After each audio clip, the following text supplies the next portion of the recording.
안녕하십니까. 성기영의 경제쇼, 성기영 아나운서를 대신해 진행을 하고 있는 아나운서 김희수입니다. 모든 국민에게 지급하는 민생회복 소비 쿠폰 신청이 시작된 지 20여일이 지났습니다. 쿠폰 지급률이 95%를 넘기면서 효과가 곳곳에서 나타나고 있다고 하는데요. 시민들의 씀씀이는 커졌고 자영업자들도 늘어나는 매출을 실감하고 있다고 합니다. 하지만 소비 쿠폰으로 인한 매출 증가는 일시적 효과에 그칠 수도 있는 만큼 지속 가능한 매출 구조 개선을 위해선 후속 지원과 상권 경쟁력 강화 정책이 필요한데요. 잠시 뒤 소비 쿠폰의 효과 살펴보고요. 소상공인 문제를 해결하기 위해선 중장기적으로 어떤 대책이 필요한지 자세히 짚어보겠습니다. 최근에 발표된 2025년 세제 개편안에 연금 관련해서 세부담을 낮추는 이 포함돼 관심이 집중되고 있습니다. 퇴직금을 일시금 대신 20년 이상 연금으로 받으면 퇴직소득세의 50%를 감면해 노후소득을 보장하겠다는 건데요. 구체적으로 어떤 내용이고 어떻게 활용할 수 있을지 자세히 살펴보겠습니다. 이 시간은 유튜브로도 함께합니다.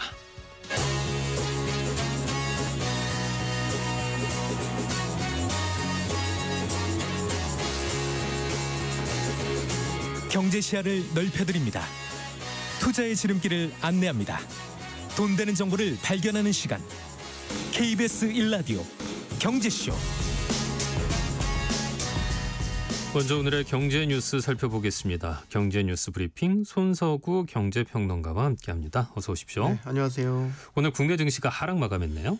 네, 오늘 사실 장 초반에는 이 주식시장이 되게 강세였거든요. 1% 이상 상승폭이 커지기도 했었는데 갑자기 지수 방향이 완전히 180도 바뀌었어요.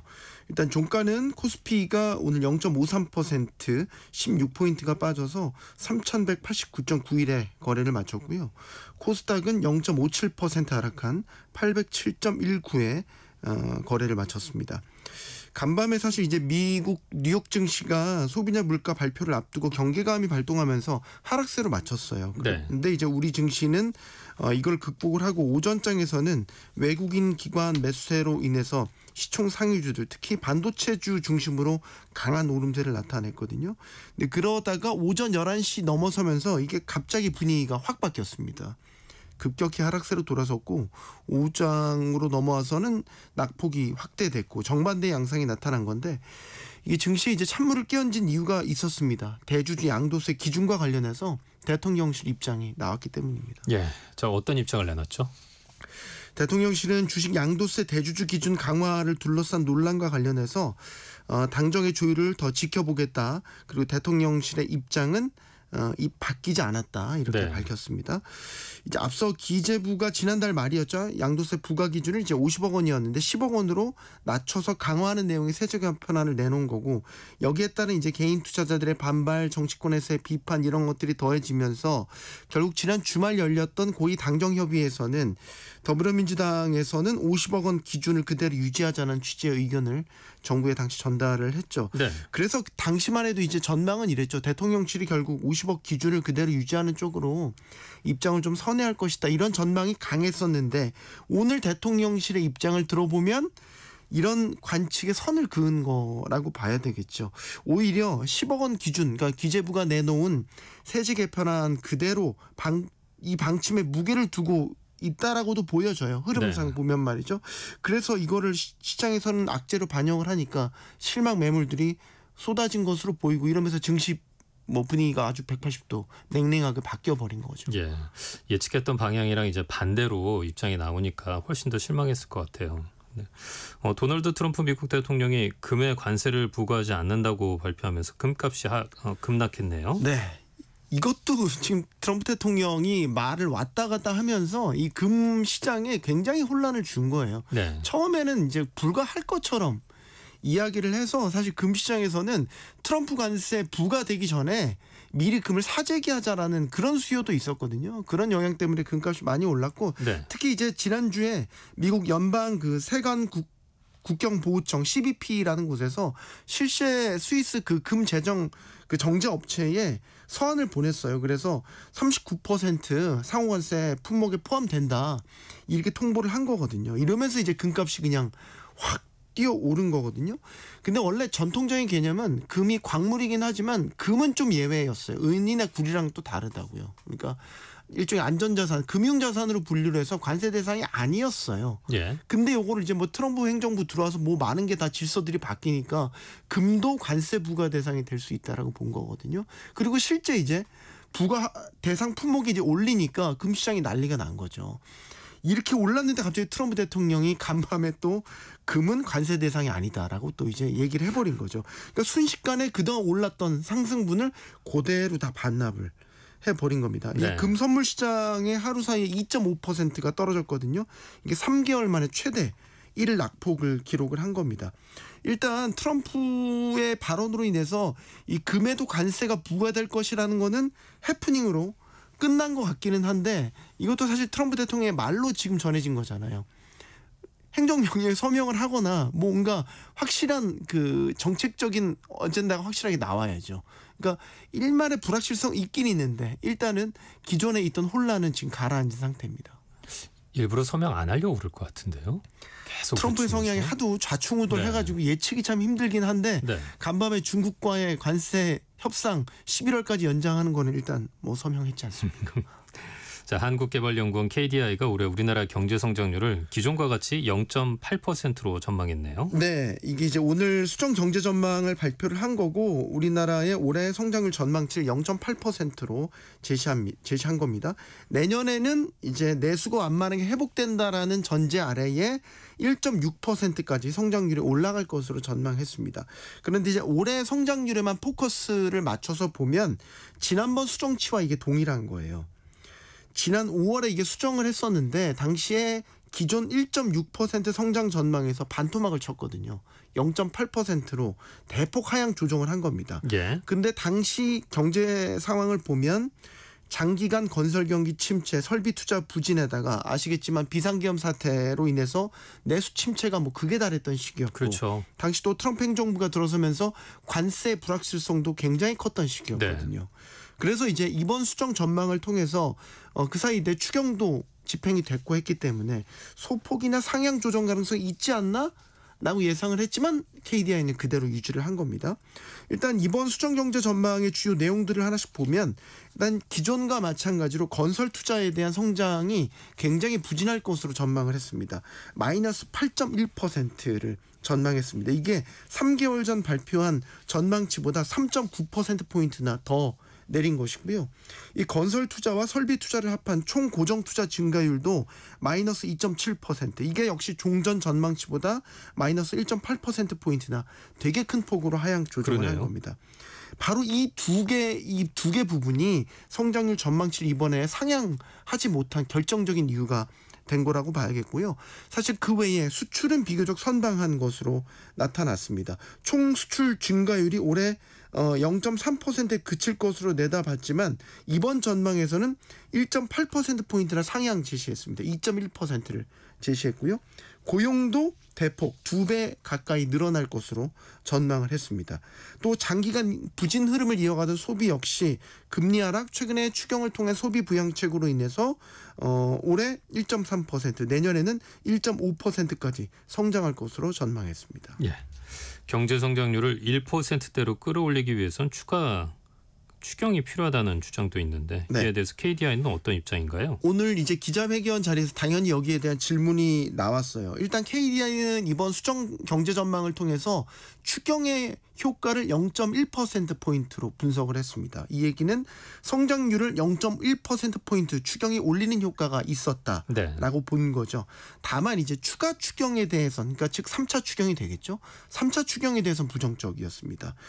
KDI 정규천 경제전망실장이 여기에 대해서 답을 한 건 추가 추경에 대해서는 이미 지금 시기가 8월 중순이기 때문에 추가적인 추경을 할 시기가 그렇게 많이 남아있지 않다. 그래서 추경을 한다라고 하더라도 그 정책이 유효하기는 어려울 것 같다.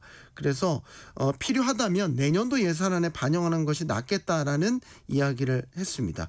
결과적으로 추경 효과로 소비가 다 살아나긴 했지만 성장률을 그대로 전망 똑같이 제시했잖아요. 그러니까 예. 추경 자체가 성장률을 견인하기에는 좀 역부족이었다. 이런 분석을 내린 것으로도 볼 수 있겠습니다. 네. 정부가 소액 연체자들에 대한 대대적인 신용 사면에 나선다고요? 네. 정부가 이제 2020년 이후 발생한 5천만 원 이하 연체 채무를 올해 연말까지 전액 상환하는 차주에 대해서는 연체 이력을 삭제해주는 이른바 신용사면을 단행하기로 했습니다. 정확히는 2020년 1월 1일부터 올해 8월 31일까지 5천만 원 이하의 연체가 발생했지만 연말까지 상환한 개인과 개인 사업자들이 대상입니다. 앞서도 2021년 지난해에도 이런 신용사면을 2차례 시행한 바가 있습니다. 근데 당시와 차이가 있던 거는 당시에는 2천만 원 이하 연체한 분들이었습니다. 근데 이제 이번에는 그 폭을 5천만 원까지로 확대를 했죠. 그러니까 사면 대상자가 대폭 늘어나게 되죠. 지금 현재 해당 조건에 부합하는 인원은 약 324만 명 정도로 추산이 됩니다. 현재 272만 명은 이미 상환을 완료한 분들이고 나머지 52만여 명도 연말까지 전액 상환을 하면 말씀하신 대로 신용사면 대상이 될 수 있겠습니다. 자, 이렇게 해서 신용사면 대상이 되면 어떤 점이 달라지는 건가요? 이게 이제 그 연체 기록이 남는 게 되게 뼈아픈 거예요. 예. 우리가 단기 연체는 금방 이 연체 기록이 사라지긴 하는데 장기 연체한 분들은 빚을 나중에 갚아도 이게 최대 5년까지 나 연체했었다라는 기록이 계속 남거든요. 네. 연체 기록이 나오면 문제가 뭐냐면 신용 점수가 올라가질 못해요. 오히려 신용 평가에 따라서 유지되거나 떨어지는 경우도 있거든요. 네. 그러니까 신용 점수가 하락하기 때문에 각종 신용 거래 어려움을 겪게 되죠. 예를 들어서 신용카드 같은 거 신규 발급받는 거 어려워지고 대출도 제한되죠. 대출을 받더라도 금리를 되게 불리한 조건으로 받게 되는 경우가 많죠. 그래서 연체 기록을 삭제를 해주면은 반대로 이제 신용 평점이 올라갈 수 있게 되는 겁니다. 그러면 이제 신용 거래들, 신용카드든 대출이든 이런 정상적인 금융 거래를 할 수 있게 되는 거죠. 우리 개인 신용 평가 점수가 최대 1점에서 1000점까지예요. 우리가 보통 고신용자라고 보는 거를 900점에서 1000점 정도로 보고 700점에서 한 900점 사이를 중신용자 정도로 보거든요. 지난번 사면 대상된 분들 보면은 거의 700점 가까이 회복한 분들이 꽤 있었어요. 그 중에서도 20, 30대 젊은 층들에서 이 신용사면의 효과가 컸던 것으로 나타났습니다. 네. 경제뉴스 브리핑 손서구 경제평론가와 함께했습니다. 고맙습니다. 감사합니다.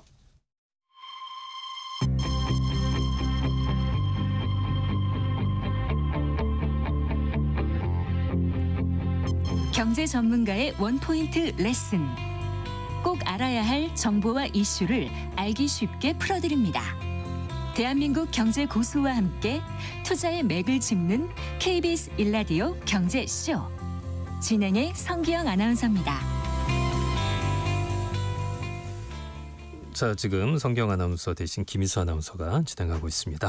자, 7월 21일부터 시행한 민생회복 소비 쿠폰 정책이 전국 소상공인 매출을 확대하는 효과를 가져온 건 확실한 것 같습니다. 중소기업 중앙회에 따르면 소상공인 10명 중 8명 이상이 소비 쿠폰이 내수 활성화에 긍정적인 효과를 미칠 것이라 기대하고 있다고 하는데요. 하지만 여전히 단기적인 소비 진작에 그칠 뿐이므로 지속 가능한 정책이 필요하다는 목소리도 높았다고 합니다. 소비 쿠폰 정책이 반짝 효과에 그치지 않고 내수 활성화와 골목 상권 살리기를 위한 마중물 역할을 톡톡히 하기 위해선 적시에 중장기 대책이 뒷받침돼야 할 텐데요. 무엇이 필요할지 자세히 짚어보겠습니다. 오구석 인천대학교 무역학부 교수 스튜디오에 나와 있습니다. 교수님 어서 오십시오. 네, 안녕하세요. 네. 1차 민생회복 소비 쿠폰이 풀린 지 20여일 정도 지났는데요. 교수님께서도 신청하시고 사용도 하셨겠죠? 네, 당연히 신청했죠. 신청했고 네. 저는 그냥 요거를 그냥 차분차분 쓰고 있습니다. 아직 한 3분의 1 정도 쓴 것 같습니다. 아, 그러시구나. 네. 저는 한 번에 다 써버렸습니다. 예. 아이 학원비로 내니까 금세 사라지더라고요. 저는 이제 또 직장이 인천이니까 그냥 쓰는데 저희 집사람은 또 이게 인천에 살지만 직장이 서울이다 보니까 좀 쓰는데 어려움을 겪더라고요. 아 그렇죠. 그래서 제가 대신 써준다고. 안 넘겨주시죠. 안 넘겨주네요. 네. 자 보도를 보니까 95% 이상이 신청했다고 하던데요. 네. 이 소비 쿠폰의 효과를 제대로 분석하려면 시간이 좀 걸리긴 할 텐데 일단 얼어붙었던 골목 상권에 활력이 돈다 이런 이야기들이 좀 들리면서 매출이 늘어나긴 한 것 같아요. 네, 일단 뭐 신문 보도에 따르면은 좀 지급하고 첫 주에 이제 가맹점 전체 매출이 전주보다 한 20% 정도 늘었다고 합니다. 그 전년 동기로 비교하면은 이제 첫 번째 주는 한 5.5%, 그다음 두 번째 주는 6% 정도 증가했다고 하니까 어느 정도 이제 소비 진작의 효과는 있는 것 같아요. 다만 이런 어떤 매출 증가 효과가 얼마나 큰 것인지는 정확하다고는 조금 보기 힘들고 왜냐하면 사실 이제 이런 어떤 변화가 없었더라도 뭐 경기에 의해서 증가했을 수도 있고 여러 가지 요인들이 있습니다. 사실 그러네요. 조금 엄밀하게는 그런 부분들을 좀 가려가지고 차후에 분석이 나올 것 같습니다. 네. 이 정부의 재정 상황이 좀 어려운 상황이잖아요. 이 네. 부분 다 알고 있는 상황인데 그럼에도 소비 승수 효과, 소비 유발 효과를 기대한 부분이 컸거든요. 내수 경기가 최악으로 치닫고 있는 상황에서 내수 경기를 살릴 마중물 역할을 할 수도 있다고도 볼 수 있을까요? 예, 뭐 이제 뭐 경제학 뭐 원론적인 얘기지만은 우리 이제 국민소득 혹은 국내 총생산은 구성한 요소는 이제 소비, 투자, 정부 지출, 뭐 순수출 이런 것들로 이제 연결이 구성이 돼 있겠죠. 근데 결국 이제 승수 효과라는 거는 이제 가처분 소득이 증가하면 소비가 증가하고, 근데 이제 또 소비가 증가하니까 소득이 증가하고, 소득이 증가하니까 또 소비가 증가하고 이 연쇄 작용이 계속 발생하면서 결국에는 이제 처음에 투입된 자원보다 더 많은 정도의 이제 소비가 창출되게 되고 따라서 이제 소득도 그만큼 더 늘어나게 된다. 다들 그렇게 되기를 바라시잖아요. 예, 그렇게 이제 이 스킴의 이 정책의 이제 기본적인 어떤 아이디어일 텐데요. 네. 사실 이제 우리가 이제 소비 승수라는 것은 얼마나 더 증가하는가, 결국 이 정책의 효과는 이 승수가 얼마나 크느냐에 다 달려 있는 것 같습니다. 이게 그 민생회복 소비 쿠폰이라는 게 처음에 이제 그 가계 가처분 소득을 늘리겠죠. 근데 결국에는 이 부분이 아까 이제 소비를 늘린다라고 했는데 그 와중에서 이제 소득, 그러니까 저축으로 얼마나 빠져나가느냐에 따라 그 크기가 달려 있는 것 같습니다. 결국 그럼 이제 저축으로 보다 적게 빠져나가고 이제 소비가 많이 지출이 되면 그 효과가 더 클 거고요. 이제 저축으로 많이 빠져나가게 된다면 상대적으로 이제 효과가 작아지겠죠. 그래서 이런 정책이 이제 결국은 이제 이 유효수요가 부족할 때 우리나라에서 최근에 이제 내수가 부족하다라는 이제 문제의식이 굉장히 크지 않습니까? 네. 그러니까 그런 어떤 수요가 부족할 때 일시적으로 이제 실업이라든지 유유설비라든지 이런 게 발생할 수 있고요. 그래서 이런 어떤 그 정부 지출의 투입 혹은 이제 소득 증가, 가처분 소득을 증가하는 효과가 일시적으로 이제 수요를 진작시킬 수 있다라면 충분히 마중물 역할을 할 수 있다라고 생각을 하고 있습니다. 예. 그런데 이제 지급을 했을 때 소비로 많이 풀렸으면 좋겠는데 경제가 어려울 거라고 이렇게 사람들이 전망하고 그러다 보면 말씀하신 것처럼 이렇게 쟁여두려고 하는 자연스럽게 이렇게 나타날 수밖에 없는 거잖아요. 예, 한편으로는 이제 그 앞에 경기 전망이 극도로 나쁘다라면 이걸 금방 쓰는 것보다는 이제 미래 소비를 위해서 남겨놓을 수도 있고요. 다른 한편으로는 또 부채가 많은 경우 내가 소비를 늘리기보다는 빨리 부채를 갚는데 이제 그걸 쓸 수가 있을 텐데 결국 이제 그 지급된 늘어난 소득이 얼마나 이제 소비로 연결되느냐 하는 걸 우리가 이제 경제학에서 한계 소비 성향이라고 하죠. 그래서 네. 뭐 최근에 이제 이게 보편적인 지급 방식을 택했는데 저는 개인적으로 조금 더 그 어려운 계층을 중심으로 해서 두텁게 지원하는 게 더 효과적이지 않나라고 생각을 하고 있습니다. 그러면은 대상을 줄이고 더 많이 지원하는 그 이유가 일반적으로 이제 소득 분위별로 볼 때 그 저소득 분위일수록 한계 소비 성향이 큽니다. 이게 당연한 게 이게 한계 저소득 분위에게는 당장 이제 지출해야 되는 어떤 필수재에 대한 지출들이 그렇죠. 있는 거고요. 이제 사실 저 같은 경우 아까 차분차분 쓰고 있다라고 말씀드렸지만은 사실 이제 꼭 지금 이게 들어왔기 때문에 더 쓰는 게 아니라 내가 평소에 쓰던 부분을 이제 이걸로 대체해서 쓰기 때문에 그만큼 이제 구축이 발생을 하는 것이죠. 그렇기 때문에 일반적으로 이런 어떤 그 한계 소비 성향이 더 큰 어떤 저소득 계층에 대해서 집중적으로 지원하는 것이 그 승수 효과가 앞에서 말씀드렸던 그 승수 효과가 더 커질 것이다라고 얘기를 할 수가 있을 것 같습니다. 그래서 경제가 어려운 만큼 어려운 계층을 타깃으로 해서 지원금을 늘리는 게 실질적으로 더 효과적이다. 이 부분에 대해서 그러면 동의를 하신다는 말씀이신 건가요? 네, 저는 뭐 개인적으로 그렇게 생각을 하고 있고요. 아까 말씀드렸던 그런 원인 이외에도 네. 이제 그 사실 뭐 이번에 이제 민생회복 그 지원금이라는 것이 여러 가지가 겹쳐 있지 않습니까? 그 코로나 시기에 사회적 비용을 크게 부담했던 이제 자영업 계층들, 그 다음에 이제 또 뭐 우리가 정치적인 어떤 상황으로 인해서도 자영업이 많이 위축됐었죠. 그렇죠. 직접적인 어떤 피해를 봤던 자영업들에 대한 어떤 구제책 혹은 구제책이라는 표현은 제가 좋아하지는 않는데 이게 보상이다라고 해야겠죠. 이제 사회적 비용을 집중적으로 부담을 했으니까. 그렇다라면은 이제 이런 어떤 계층에 대해서 보다 직접적으로 지원하는 것이 효과가 더 크지 않는가라는 생각이 들고요. 특히 이런 계층들은 그 이제 임대료라든지 인건비의 비용 비중이 굉장히 크기 때문에 일반적으로 그 이제 그 회복 탄력성이 좀 다른 그 제조업 부분보다 떨어진다라고 이제 얘기하는 경우가 많이 있습니다. 그래서 이러한 어떤 광범위한 지원이 그 경기 회복 평균적인 어떤 경기를 끌어올릴 수는 있지만은 이제 이런 어떤 그 계층 간의 어떤 회복 격차라고 할 수 있는 이게를 줄이는 데는 조금 한계가 있다라고 얘기를 할 수가 있고요. 예. 그런데 이제 정부가 이런 어떤 그 선별 지원보다는 이제 일반적인 보편 지원 방식을 택한 데는 몇 가지 이유가 있는 것 같습니다. 첫 번째는 뭐 누구를 지원해야 되느냐에 대한 어떤 사회적 합의가 굉장히 어려운 부분이 그렇죠. 있다라는 것이죠. 그래서 뭐 특정 계층을 지원하는 경우에는 선별 기준에 대해서 이의가 발생할 수도 있고 또 역차별에 대한 문제 제기도 있을 수 있고요. 또 하나는 이제 정부가 아마 제일 크게 고려하고 있는 부분 중에 하나일 텐데 그러다 보면 이걸 이제 정하다 보면은 집행이 굉장히 늦어질 수 있다. 그러면 실기하는 것보다는 조금 이제 비용이 들더라도 이렇게 하는 게 좋다라고 이제 판단을 하고 있는 것 같습니다. 예, 그렇지만 이제 우리가 그 코로나 시기에 그 이제 긴급 고용 안정 지원금 예를 보면은 당시에 국세청이나 이런 어떤 그 고용보험의 자료하고 연동해서 즉각 이제 지원을 한 경우도 있고요.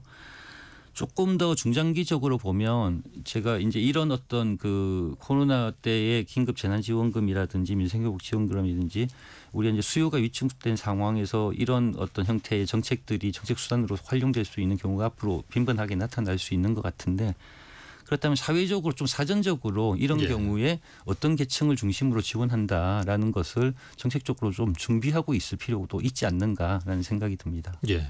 그런 기준을 갖다 만드는 게 너무 어렵다 보니까 지금 이제 1차 신청 끝났고 2차 신청 앞두고 있잖아요. 그 2차 신청의 대상을 또 정하고 이러는 부분에 있어서 지금 좀 골머리를 앓지 않을까 하는 생각도 좀 드네요. 예, 그런 부분이 아마 뭐 저는 이제 이번 정부에서는 기조가 보편 방식으로 갔기 때문에 지금 이때까지 발표된 내용들 보면은 이제 보편 지원의 기조가 유지될 것 같다라고 생각이 됩니다. 그렇지만 뭐 전 개인적으로는 이제 뭐 지금 시간이 조금 그 촉박하다고 하더라도 혹시 이번에 보편적인 지원의 방식을 피치 못하게 택한다고 하더라도 지금부터 이제 선별 지원을 위한 기준들을 정해 나가는 어떤 사회적인 논의가 필요하지 않는가라고 생각을 하고 있습니다. 예. 자, 코로나19 때 재난지원금을 받았었잖아요. 네. 당시에는 격리 상황이라서 좀 지금과는 다를 수는 있겠는데 그래도 이제 소비 쿠폰 효과를 가늠해 볼 수는 있을 것 같거든요. 그때 당시 효과는 어땠습니까?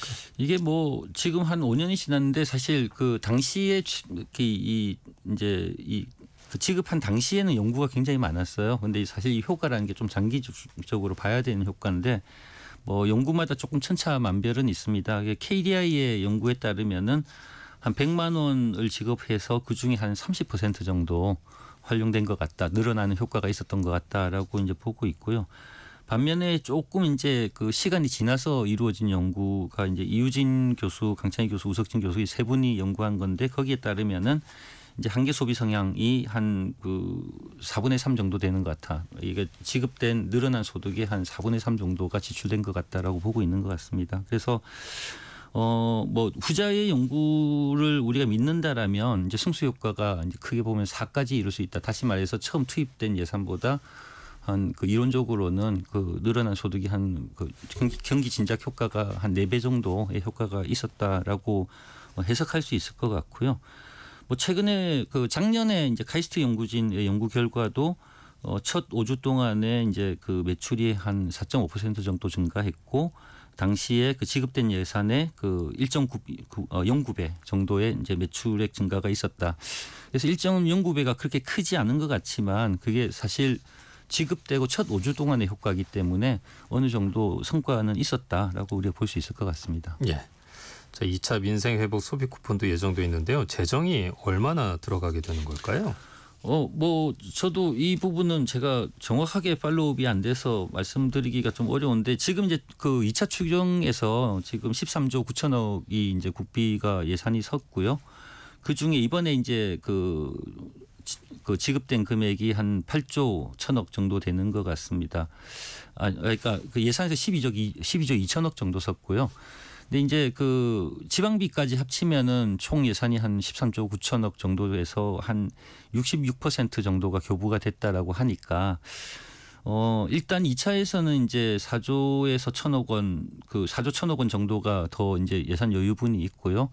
근데 뭐 아마 이제 지금 그 지급 대상과 규모 이런 부분들을 정하면서 거기에서 추경을 통해서 더 이제 많이 지급할 것인지 뭐 아니면은 또 이제 1차에서 좀 남은 부분들이 생기겠죠. 그 부분들이 얼마나 생기는지 여기에 따라서 예산 전체 예산 규모가 정해질 것 같습니다. 예.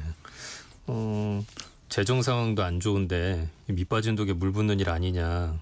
이런 우려도 있기는 있잖아요. 네. 재정 대비 효과로 본다면 긍정적으로 볼 수 있을까요? 뭐 그 부분은 사실 아까 이제 말씀 나눴던 이 정책의 효과에 달려 있는 것 같습니다. 효과가 없다라고 생각하시는 분들은 밑빠진 독에 이제 물 붓기가 될 거고요. 이게 수요 진작에 효과가 있다라고 판단이 된다라면 이게 이제 밑빠진 독에 물 붓기는 아닌 거죠. 이제 아까 말씀하셨던 그 마중물의 역할을 하게 되는 것이고요.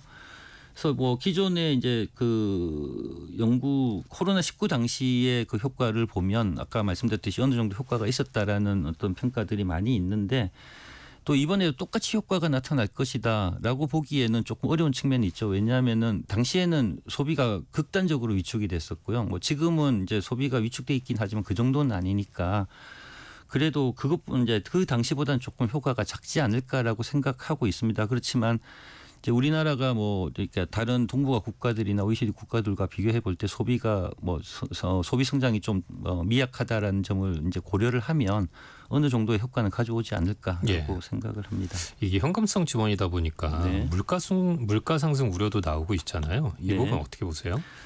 뭐 그 현재 이런 어떤 정책이 그 총수요를 늘리기 때문에 물가 상승 압박이 있을 수밖에 없다라는 주장도 있고요.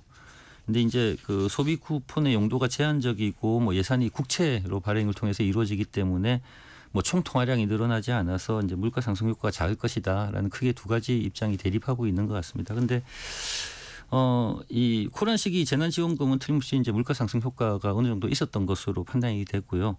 그러니까 이제 다만 이제 한국의 경우 이제 미국이나 유럽보다는 좀 작았다라고 그럽니다. 그 효과가. 그렇지만 이제 여전히 물가 상승 효과는 있을 수밖에 없다라고 생각이 들고요.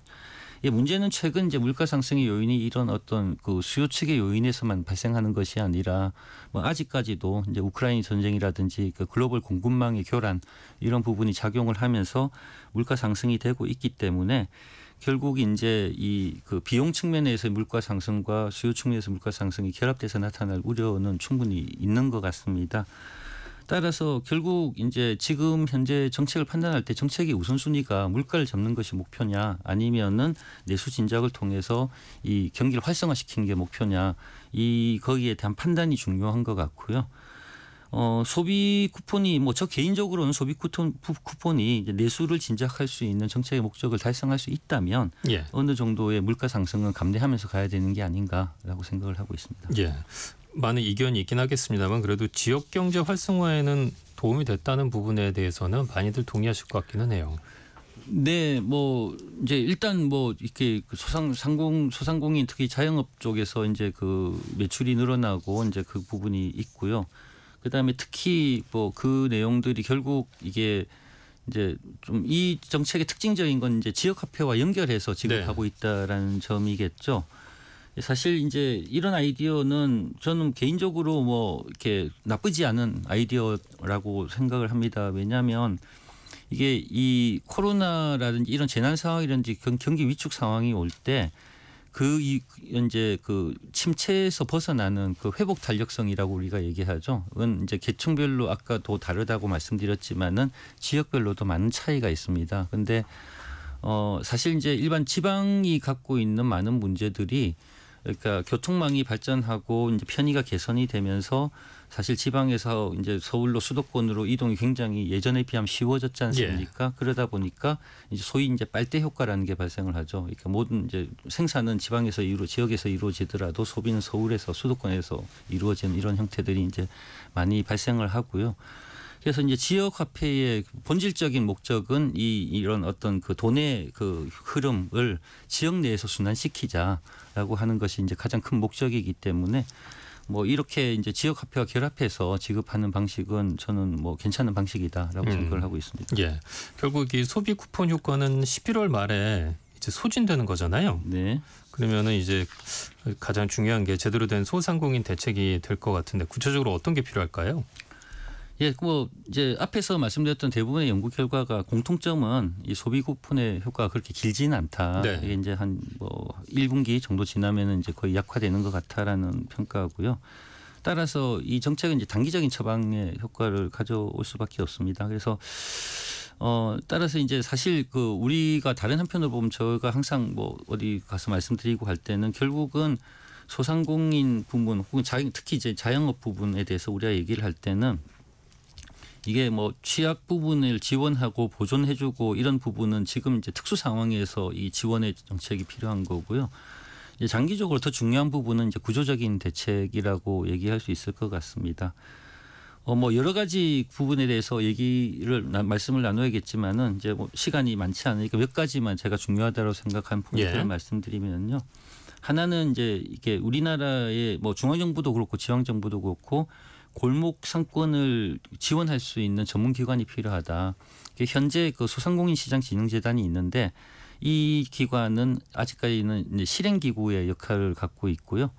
뭐 우리 예를 들면은 이제 그 우리가 중소기업이나 벤처는 중소기업 벤처부에서 지원을 하고 대기업에 대한 건 이제 산자부가 고민을 하고 하는데 이제 그 이 소상공인 부분은 중소기업 벤처부의 이제 업무의 굉장히 일부로 이제 남아 있고요.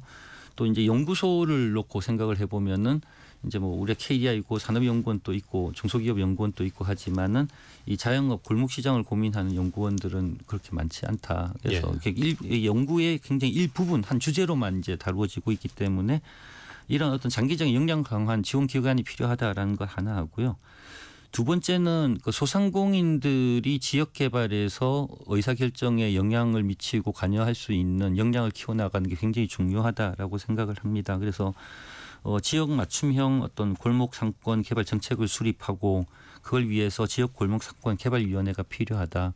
해외에서 이제 이런 어떤 골목 상권의 그 성공적인 사례들을 보면 이 상인들이 직접 상권을 일구었을 때 이제 정책 담당자들은 계속 정치적인 상황에 따라서 교체되고 변하잖아요. 네. 그러다 보니까 일관성을 갖기가 힘들고 그래서 이렇게 상인들이 주도해서 뭐 주도한다기보다는 이게 상권 개발의 어떤 주체로 참가할 필요가 있다라는 좀 말씀을 드리고 싶습니다.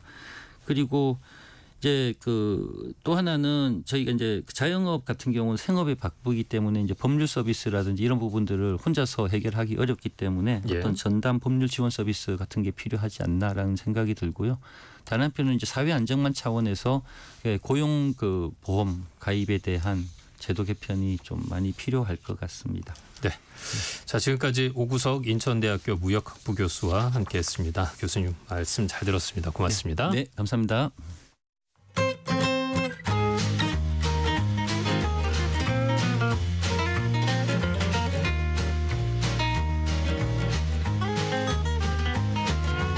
경제 맛집 투자 핫플. 지금은 돈 벌기 딱 좋은 시간. KBS 1라디오 경제쇼.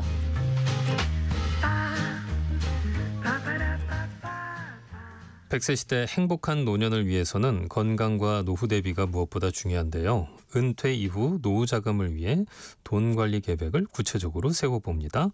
오늘도 미래세 투자와 연금센터의 오현민 수석 매니저와 함께합니다. 어서 오십시오. 네, 안녕하세요. 최근에 발표된 세제 개편안에 퇴직연금 수령과 관련된 부분이 있네요. 네, 흔히 그 퇴직금을 받는다고 할 때 이제 회사 그만둘 때 퇴직금 받는다 이런 얘기 하잖아요. 네. 근데 공식적으로는 이제 퇴직금이라기보다는 퇴직급여가 맞는 용어이긴 합니다. 근데 우리 일상생활에서 퇴직급여라는 말은 사실 잘 사용하지는 않아서 오늘 방송에서는 이제 좀 재판이상 퇴직금이라는 용어로 이제 통칭해서 쓰도록 하겠습니다. 왠지 퇴직금 예. 이르면은 목돈의 느낌이고요. 네. 퇴직급여 이르면은 이렇게 잘게 쪼개서 나오는 느낌이어서. 정확하게는 퇴직급여가 가장 큰 범주이고요. 네. 그리고 그 안에 이제 퇴직금과 퇴직연금이 들어있는데 네, 퇴직급여라고는 잘 안 하셔서 네. 일단 퇴직금이라고 말씀을 드리도록 네. 하겠습니다. 그래서 이번 세법 개정안에 이제 담긴 내용은 이제 연금으로 퇴직금을 연금으로 받으실 때 이제 세제 혜택이 좀 확대된 건데요. 퇴직금을 연금으로 20년 넘게 수령하시는 경우에 퇴직소득세를 50%로 줄일 수 있는 겁니다. 그래서 국가에서 이제 퇴직금을 이제 일시금보다는 연금으로 수령하도록 좀 장려하기 위한 조치라고 할 수 있겠는데요. 그래서 앞으로 좀 퇴직금을 연금으로 어떻게 하면 길게 받을 수 있을까 이런 전략에 대해서 좀 더 관심을 가시면 좋겠다는 생각이 듭니다. 아이고, 그럼 관련 세금이 50%나 줄어든다고요? 네네. 네. 퇴직금을 연금으로 받으시는 분들은 어느 정도 되죠? 아직은 퇴직금을 일시금으로 받으시는 분들이 좀 대다수이긴 합니다. 네.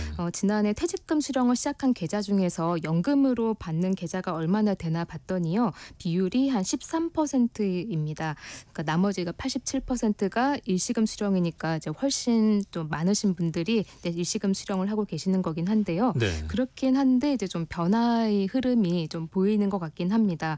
이 연금으로 받는 계좌 비율이 2년 전에는요.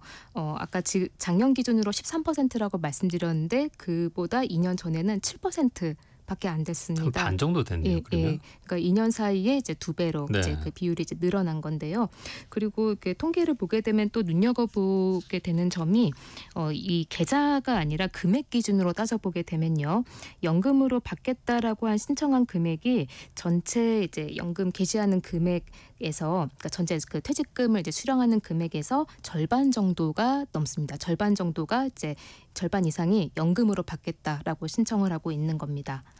그러니까 퇴직금을 연금으로 받는 계좌가 수는 작은데 네. 적립금은 큰가 봐요. 네, 그 계좌별로 이제 적립금은 이제 큰 것이죠. 네. 그래서 적립금이 어느 정도 좀 쌓이신 분들은 이제 세제 혜택도 받고 이제 자기 노후소득도 이제 꼬박꼬박 좀 만들려고 하는 그런 경향이 좀 나타나고 있는 것 같습니다. 그래서 실제로 통계를 보면요, 그 한 번에 받으시는 계좌랑 그리고 연금으로 받겠다라고 하는 계좌랑 그 평균 금액을 비교해 보니까 연금으로 받겠다라는 계좌의 적립금이 일시금으로 받는 계좌에 비해서 한 9배 정도 큰 걸로 나타나고 있습니다.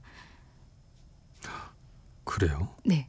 꽤 네, 굉장히 많이 크네요. 많이 큰 거죠. 오. 네. 그래서 금액이 작으면 사실 연금으로 받는 게 크게 의미가 네. 없기 때문에 어느 정도 좀 쌓인 그런 계좌에서는 이제 좀 연금으로 수령한다 이렇게 보시면 되겠습니다. 네.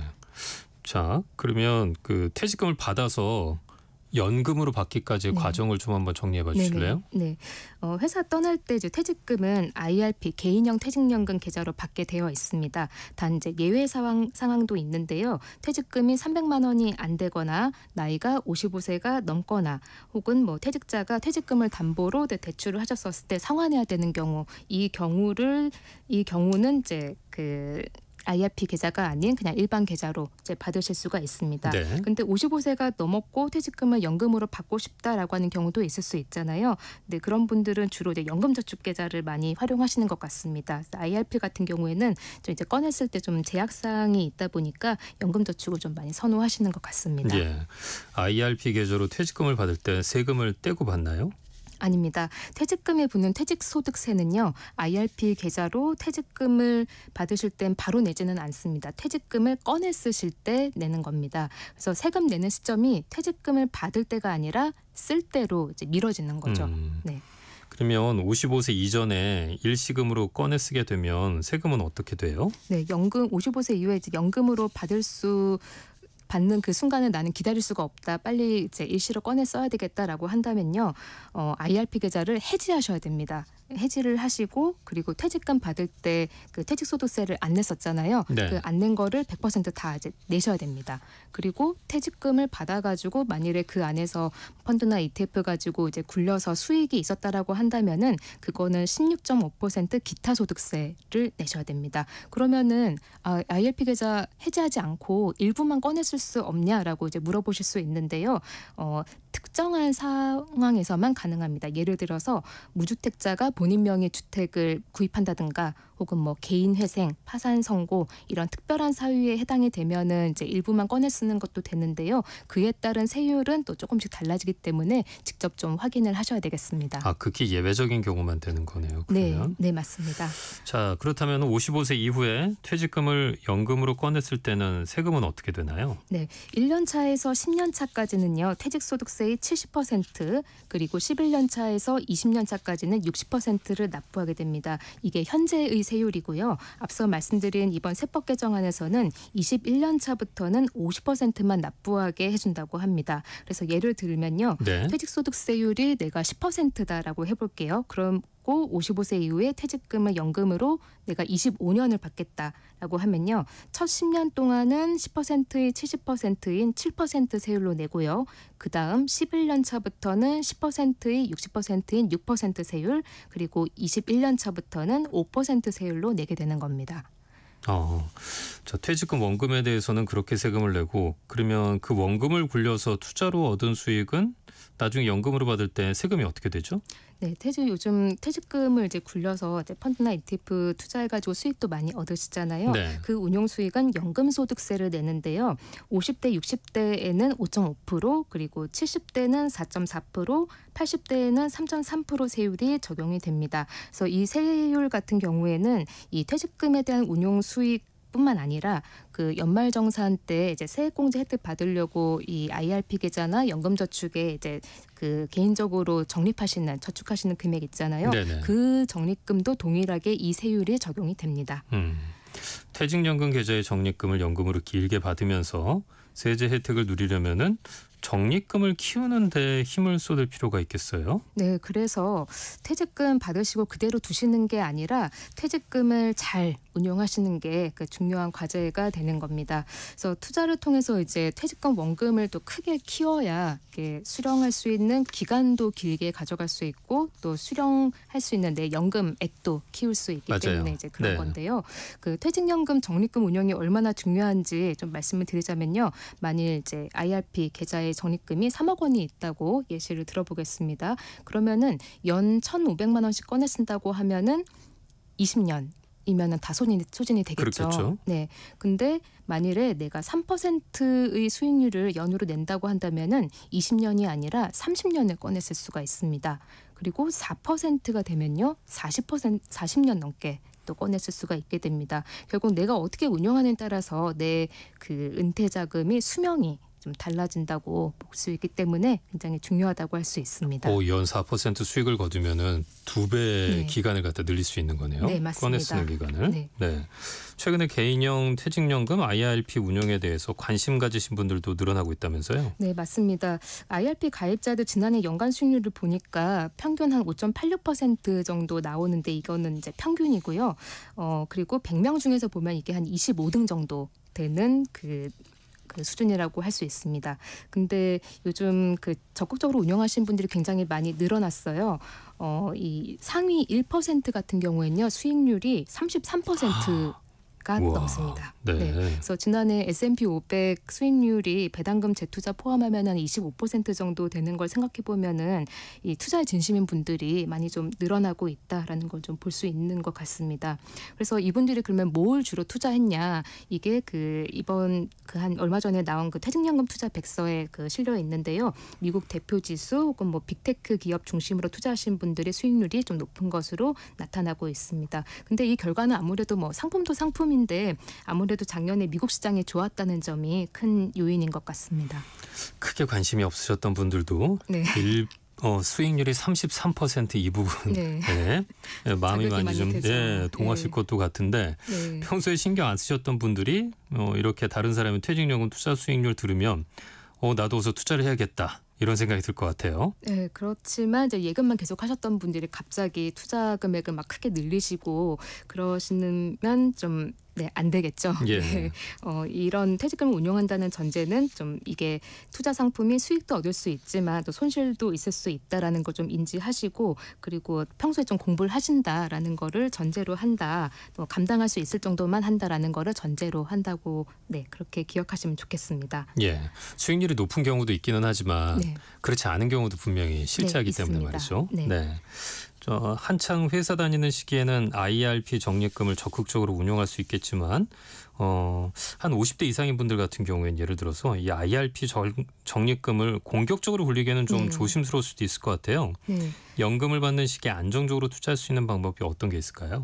네, 투자 상품 통해서 수익을 얻는 방법이 이제 매매를 통해서 자본 차익을 얻는 방법이 하나가 있고 그리고 그 투자 상품 자체가 발생시키는 현금 흐름 이제 그 배당을 통해서 이제 수익을 얻는 방법이 있는데요. 50대 이후 같은 경우에는 아무래도 매매 차익을 거두기 위해서는 이제 가격이 이제 올랐다 내려갔다 이제 많이 변동을 할 거잖아요. 예. 근데 그런 위험을 무릅쓰기에는 만일 내가 연금을 꺼냈어야 됐는데 그 적립금이 손실난 상태에서 꺼냈으면은 이 손실이 적립금 소진이 더 빨라지기 때문에 그런 위험을 감수하시는 것보다는 이 투자 상품 자체에서 현금 흐름을 발생시키는 그래서 배당으로 투자를 할 수 있는 이런 방법이 조금 더 적합해 보입니다. 그래서 배당형 ETF에 한번 관심을 가져보시면 어떨까 싶습니다. 아무래도 차익이나 뭐 이런 부분은 네. 젊은 사람들의 감각을 좀 맞습니다. 따라가기에는 네. 어려움이 좀 있을 것도 같아요. 배당형 ETF에 어떤 것들이 있습니까? 대표적으로 좀 고배당주를 모아놓은 ETF가 있고요. 이런 경우 이제 뭐 배당금 재원으로 이제 분배금을 받을 수 있고요. 그리고 리츠나 부동산에 투자하는 부동산 인프라 투자하는 그런 ETF도 있습니다. 뭐 임대료나 매매 차익에서 발생한 재원으로 분배금을 받을 수 있고요. 그리고 요즘 좀 많이 주목을 받고 있는 커버드콜 ETF도 있습니다. 여기는 이제 콜옵션 매도 전략을 통해서 옵션 프리미엄을 재원으로 꾸준한 분배금을 받을 수 있고요. 그밖에 뭐 채권형이라든지 금리형 ETF는 이자에서 분배금을 받을 수 있습니다. 월 배당 ETF를 고를 때 어떤 기준으로 고르면 될까요? 네, 보통 분배율을 많이 보시는 것 같아요. 이게 분배율이 높으면 ETF가 좋은 ETF가 아닌가 이렇게 좀 오해를 하시는 것 같은데요. 그 부분이 함정이 될 수 있어서 좀 주의가 필요한 것 같습니다. 최근에 좀 커버드콜 ETF가 좀 큰 인기를 끌면서 좀 여러 가지 상품들이 많이 나오고 있는데요. 이제 높은 분배율로 주목을 받고 있긴 하지만 그렇게 분배율만 보셔서는 안 된다는 사례를 하나 좀 말씀드리고 싶습니다. 이제 국내 거는 아니고요. 해외에 상장된 ETF인데 한 최근 2년 동안 국내에서 되게 많은 인기를 끌었었지만 최근에는 좀 많은 실망을 얻고 있는 그런 ETF가 하나 있습니다. 네, 제가 좀 예를 들어서 한번 설명을 드려도 예를 될까요? 들어주시면 좋아요. 네. ETF 가격이 예를 들어 20불인데 네. 1년에 10달러를 준다고 하면은 이제 분배율이 50%. 그럼 되게 솔깃하시죠. 네네. 네, 이런 솔깃한 분배율을 자랑했던 ETF가 일디맥스 테슬라 커버드콜 TSLI라는 그런 상품이 있었습니다. 네, 지금도 물론 상장되어 있고요. 우리나라 투자자들도 굉장히 많이 관심을 가졌었는데 2년 전에 이 ETF 가격이 35달러였어요. 그런데 현재는 8달러도 안 됩니다. 네, 거의 2년 사이 주가가 이제 80%가 이제 하락한 건데요. 네. 이렇게 되면 이제 분배율이 여전히 뭐 50%로 높다고는 해도 원금이 훼손이 되고 배당금도 80% 줄어들다 보니까 투자자들이 굉장히 좀 실망하고 있는 상황입니다. 그래서 중요한 것이 ETF 분배율만 보실 게 아니라 네. 상품의 구조, 분배금의 지속 가능성, 그리고 분배금의 성장 가능성에 대한 체크가 필요하다고 좀 말씀드리고 싶습니다. 일단 분배율이 너무 높으면 그 부분에 대해서는 경계해야 한다는 말씀인가요? 네, 맞습니다. 커버드콜 ETF 같은 경우는 투자자들이 그 얻는 것과 잃는 것이 더 분명하게 있거든요. 얻는 것은 콜옵션 매도를 통한 옵션 프리미엄을 꾸준히 받는 것인데 또 잃는 것은 기초자산이 상승하는 만큼 수익으로 얻지 못한다는 거거든요. 그렇기 때문에 일종의 이제 트레이드 오프가 있는 겁니다. 얻는 게 있으면 잃는 것이 있다. 그거를 좀 기억을 하셨으면 좋겠고요. 예. 그래서 테슬라 주가는 사실 아시겠지만 주가는 2년 동안 한 오르고 내리고 해도 150% 이렇게 넘게 올랐는데 이 ETF는 반대로 또 그 80% 이상 하락하는 이런 경우도 있기 때문에 분배율이 높다면은 왜 높은가, 과거에 비해 분배금이 줄었나 늘었나, 비슷하게 유지될 수 있나, 이런 히스토리를 꼭 좀 살피시면 좋겠습니다. 예. 그러면요, 이 연금 수령기에 ETF 투자에 대해서 좀 조언을 끝으로 해주신다면요? 네, 소득이 없거나 이제 줄어든 시기에 이제 분배금을 뭐 한 푼이라도 더 받을 수 있는 상품에 이제 눈길을 가기 마련이라는 맞아요. 생각이 좀 듭니다. 네. 네, 그런데 투자 상품은 항상 언제나 이제 큰 보상 뒤에는 큰 위험이 뒤따른다라는 점을 좀 명심하시면 좋겠고요. 그런 부분은 이제 배당을 꾸준하게 주는 이런 ETF 투자에 있어서도 예외가 아니다라는 점을 기억하시면 좋겠습니다. 예. 미래에셋 투자바 연금센터의 오현민 수석 매니저와 함께했습니다. 말씀 잘 들었습니다. 고맙습니다. 감사합니다. 성경의 경제쇼 마쳐야 될 시간이 됐습니다. 저는 아나운서 김희수였고요. 내일 다시 찾아뵙겠습니다. 함께해 주신 여러분 고맙습니다. 안녕히 계십시오.